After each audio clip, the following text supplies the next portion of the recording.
क्या ईमानदारी आज की इस दुनिया में भी सबसे बेहतरीन हिकमत अमली है? तो चलें इसी सवाल का जवाब ढूंढते हैं एक बहुत ही पुरानी और लाजवाल कहानी ईमानदारी का सुनहरी बीज में। ये हमें सिखाती है कि किरदार की असल ताकत आखिर होती क्या है। देखें, इस पूरी कहानी की जो बुनियाद है ना, वो एक बहुत ही सादा लेकिन गहरी सोच पर रखी गई है कि ईमानदारी और मेहनत ही किसी भी इंसान का सबसे बड़ा खजाना है। लेकिन असल सवाल तो ये है कि जब हालात बहुत ख़राब हों, गुर्बत हो, हर तरफ मायूसी हो, क्या तब भी ये यकीन कायम रह सकता है? चलें देखते हैं। तो अब शुरू करते हैं कहानी का पहला हिस्सा। इसमें हम मिलेंगे हमारे मरकजी किरदार रहीम से और जानेंगे कि वो कैसी मुश्किल जिंदगी गुजार रहा था। कहानी का हीरो है रहीम, एक गरीब किसान। मतलब इसके पास दुनियावी मालो दौलत तो कुछ खास नहीं थी, लेकिन इसका जो किरदार था वो समझें सोने से भी ज्यादा कीमती था। पूरा गांव उसे इसकी पक्की ईमानदारी की वजह से जानता था और इसी ईमानदारी का अब एक बहुत बड़ा इम्तिहान होने वाला था।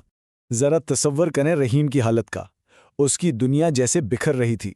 एक शदीद कहत ने जमीन को बिल्कुल बंजर कर दिया था। दरिया सूखकर मिट्टी का ढेर बन गए थे। फसलें पानी की एक एक बूंद को तरस रही थीं और हर सुबह बस एक ही फिक्र कि अपने भूखे खानदान का पेट कैसे भरा जाए जब जमीन खुद प्यासी हो। मतलब हर तरफ बस मायूसी ही मायूसी थी। और फिर बिल्कुल ऐसे वक्त में जब लग रहा था कि अब कोई उम्मीद बाकी नहीं, कहानी एक नया मोड़ लेती है। एक ऐसी चीज मिलती है जो रहीम को एक बड़े अखलाकी इम्तिहान में डाल देती है। तो होता यूं है कि एक शाम जब उम्मीदें बिल्कुल दम तोड़ चुकी थीं, किस्मत जैसे खुद मैदान में उतर आई। मिट्टी और धूल में रहीम को एक ऐसी चीज नजर आई जिसका तसव्वुर भी नहीं किया जा सकता था। एक अकेला सुनहरा बीज जो सूरज की तरह चमक रहा था। ये सिर्फ सोना नहीं था, यह किस्मत का एक इशारा था जो या तो उसे बचा सकता था या फिर बर्बाद कर सकता था। अब रहीम एक ऐसे दौराहे पर खड़ा था जहां उसके किरदार का असल इम्तिहान था। एक तरफ तो सीधा साधा रास्ता था फौरी सुकून का कि बस इस बीज को बेचो और अपने घर वालों की भूख मिटाओ। ये आवाज़ थी इसकी मजबूरी की, उसकी मायूसी की। लेकिन दूसरा रास्ता वो बहुत मुश्किल था। वो उसके ज़मीर की आवाज़ थी, ईमानदारी का रास्ता।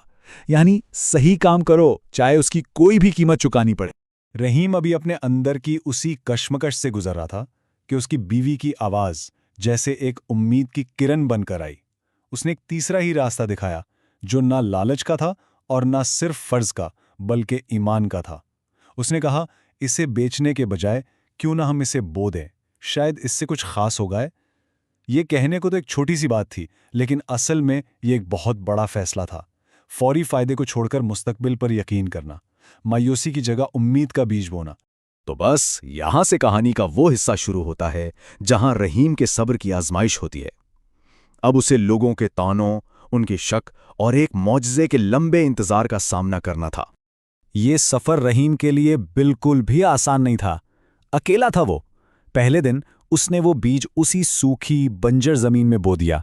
एक हफ्ता भी नहीं गुजरा था कि गांव वालों ने मजाक उड़ाना शुरू कर दिया। पागल हो गया है रहीम, वो हंसते थे।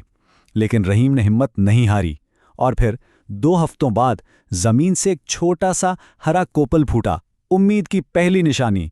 महीने गुजरते गए और रहीम की मेहनत रंग लाती गई। वो छोटा सा पौधा बढ़ता गया, जैसे आसमान को छूना चाहता हो। और अब आता है कहानी का वो लम्हा जिसका सबको इंतजार था, क्लाइमैक्स। वो जादुई पल जब रहीम के सब्र, उसकी मेहनत और उसके ईमान का फल उसे एक शानदार तरीके से मिलता है। और फिर एक दिन वो मोजज़ा हो ही गया। वो छोटा सा पौधा एक ऐसे शानदार सुनहरे दरख्त में बदल गया कि कोई सोच भी नहीं सकता था। उसके पत्ते ऐसे चमक रहे थे जैसे हजारों सूरज एक साथ निकल आए हों और उसकी टहनियों पर खालिस सोने के फल लगे हुए थे। ये रहीम के सब्र और उसके पुख्ता ईमान का जिंदा सबूत था। ये सिर्फ एक दरख्त नहीं था, ये उसका इनाम था। अब देखें, यही वो लम्हा था जब रहीम का असल किरदार सामने आया। इतनी बड़ी कामयाबी मिलने के बाद भी उसने इस दौलत को सिर्फ अपना नहीं समझा, बल्कि उसने इसे पूरे गांव के लिए एक नेमत समझा। उसने कहा, यह दरख्त मेरी जमीन पर जरूर उगा है, लेकिन यह हम सब के लिए एक रहमत है।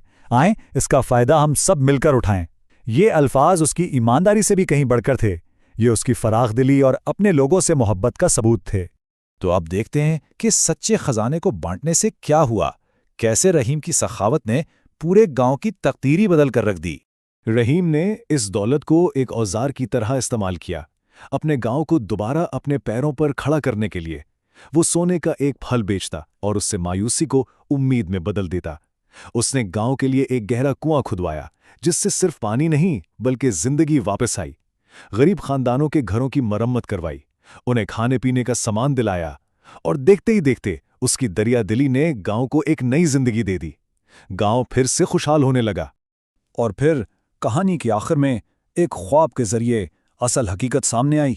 ایک بزرگ نے رحیم کو بتایا، وہ سنہری بیج ایک امتحان تھا۔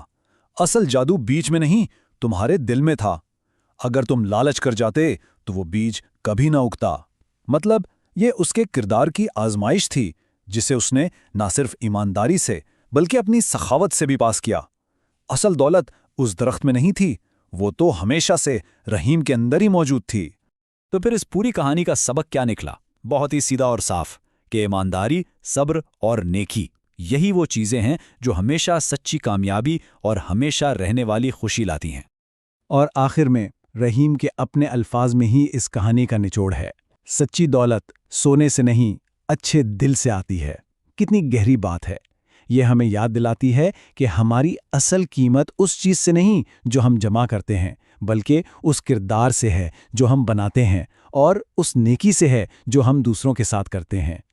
دیکھیں، رحیم کی کہانی بھلے ہی ایک پرانے گاؤں کی ہو، لیکن اس کا پیغام آج بھی اتنا ہی سچا ہے۔ یہ ہم سب کو سوچنے پر مجبور کرتی ہے کہ آج کی اس تیز رفتار مادی دنیا میں اصل دولت کے کیا معنی ہیں۔ یہ وہ سوال ہے